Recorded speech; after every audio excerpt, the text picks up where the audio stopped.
Hello art lovers and welcome back to my studio. Today's video will be my process painting of ゚ SHI TONG from Avatar: The Last Airbender. So this painting was pretty straightforward. From the very beginning, I knew I wanted to work on a wooden surface to help really push the texture of the spirit's feathers. So I made sure to give this digital rendering a wooden background that matched the color of the wood that I would be working on. I also knew I wanted to include the owl buttresses from the initial library scene. And although I really like the vertical style, I decided that they would end up just being too small and I wouldn't be able to recreate that perfect detailing with the graphite transfer. So in a second you'll see how I changed that a bit so that way they're actually a little bit bigger and easier to render with the acrylic paint that I'll be using.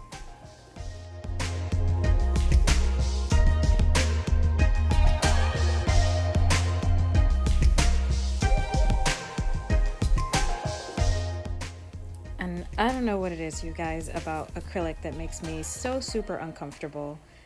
Literally, these very thin washes that I'm doing for the background was probably the most comfortable I was for this entire painting. I'm sure it's just that I don't do it that often, so I'm not as confident in my strokes or the application. But yeah, this part was great and I was really happy with how this was turning out.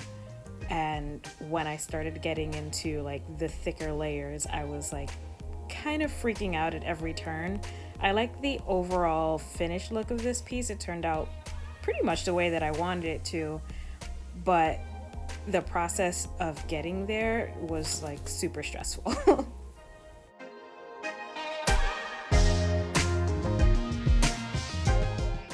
I did also really love this metallic gray that I found.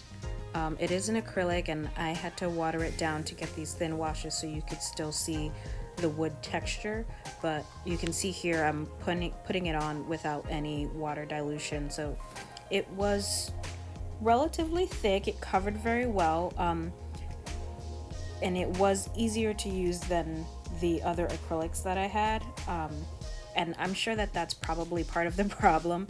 I had a mixture of different brands of acrylics, so the metallic gray was probably the thinnest, although it had decent coverage, and then the black that I'll be using and mixing with the gray to get different tones was probably the next step up, where it was, I don't know, more of like a melted cheese consistency. And then the white was super thick, like custard. And I was just having so much trouble like getting them to all work with each other, and I kept like mixing in water here and there and just trying to get the texture to be easier to use with the paintbrushes. And I don't know, I think because I'm just so used to applying thin coats of watercolor that, you know, with like 2 or 3 layers you get nice solid coverage, but I felt like I was just adding more and more and more layers of acrylic and it was not getting any coverage because I had added water to make it easier for me to handle in a way that I was used to, and there was never enough actual coverage when I made it that way. So yeah, you'll see after a while I stopped doing like super thin coats and start getting thicker and thicker, and it looks super streaky, so I keep having to go over it to get rid of the streaks.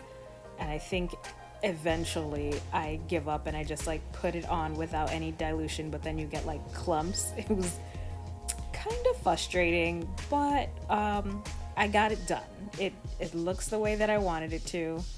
I'm glad I did go with the larger like owl posts, because yeah, doing the tiny ones while struggling with the acrylic paint would have been super frustrating.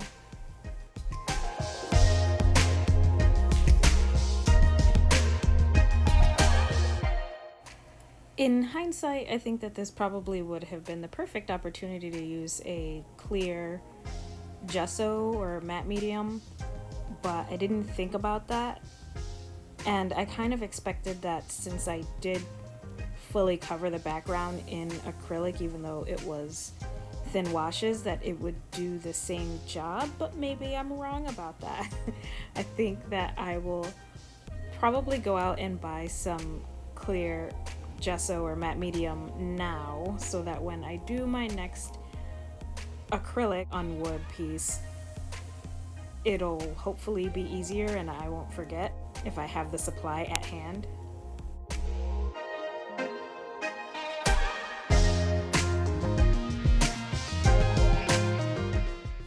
This is another part of the painting that wasn't so bad because I was working with the thinner black and gray paints.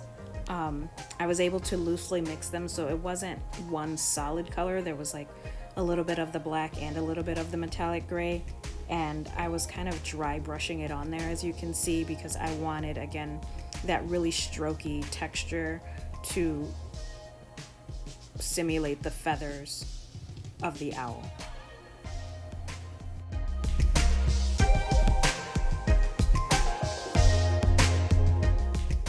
And obviously, because it's a darker color, it was a lot easier to get to a point of coverage that I was happy with, so that I could then focus on creating like shadows and lights within that area. And since I didn't have to go over it with so many layers, and the layers that I was using were relatively thin, you can actually still see a lot of the wood grain texture underneath the owl.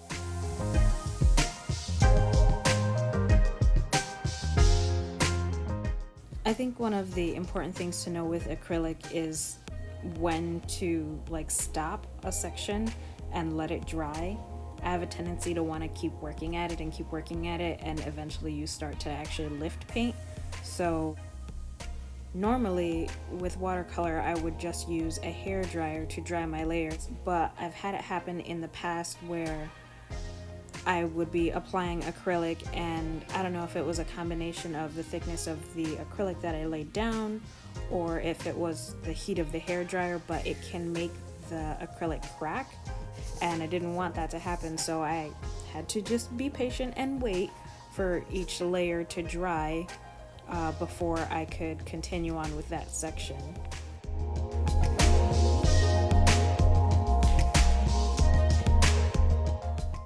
I think after I finished recording everything, and even with this sped up video and the parts that I didn't even bother to record, once I put everything into iMovie, it came out to like 2.5 hours. And I did this painting over the course of a couple of weeks, so it definitely took more than 2.5 hours, but just the constant reapplication of layers specifically for the little white owl posts, it made this take so long.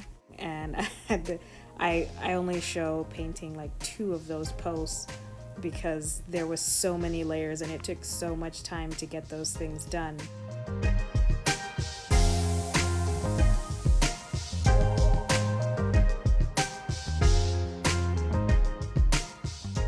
There was a certain point at which like you have to just stop for the day and just let your painting dry, because now everything's wet.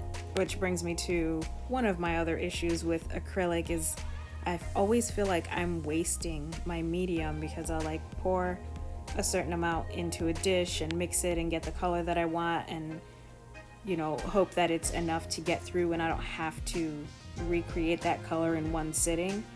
But then when you stop for the day and you get ready to start up the next day, you have to remix that color anyway.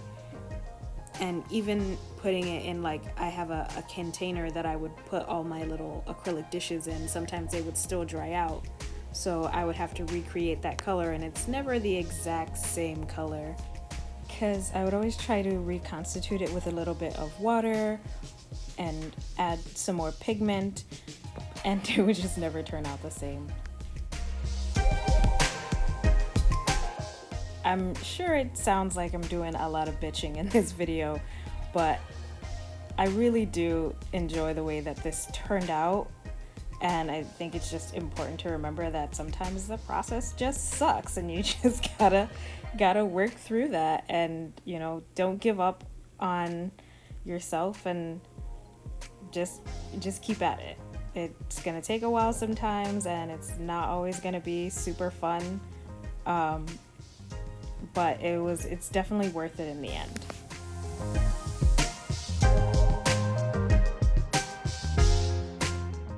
This piece was actually a gift for my husband, whose tastes tend to skew more towards oil and acrylic style paintings.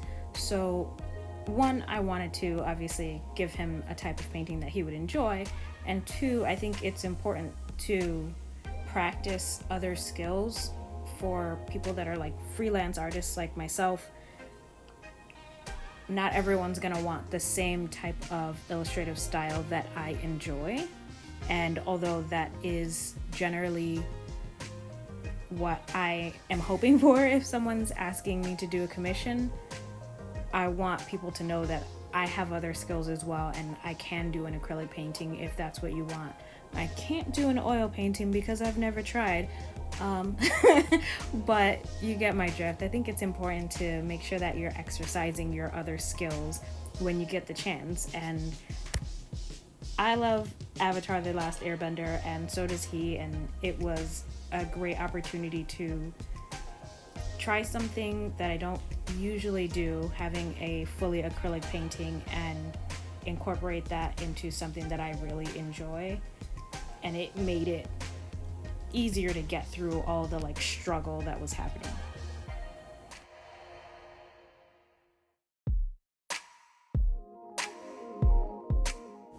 I will say probably one of the best things about doing a piece for a quote-unquote client who understands kind of my creative process is that he gave me full creative license to basically do whatever I thought was best for the piece, and the only request that he had was that I add in these beautiful galaxy eyes that I had done once before, and actually on an owl piece as well. And I think it was a great choice. It gives this owl spirit a little bit more of a mystical vibe.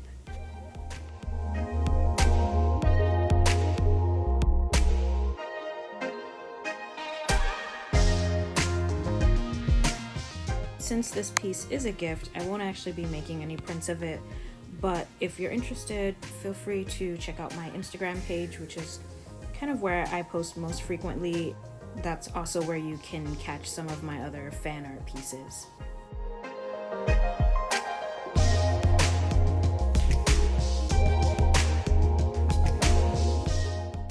You can also feel free to check out some of my other videos. I don't do a ton of fan art, but there is definitely lots to see on my channel. And speaking of, don't forget to like and share and subscribe and do all the good stuff. Hit that bell so you can be notified for when the next video goes out. And as always, just thank you guys so much. I hope you enjoyed watching this video, and I hope to see you back in my studio real soon. Thanks again. Bye.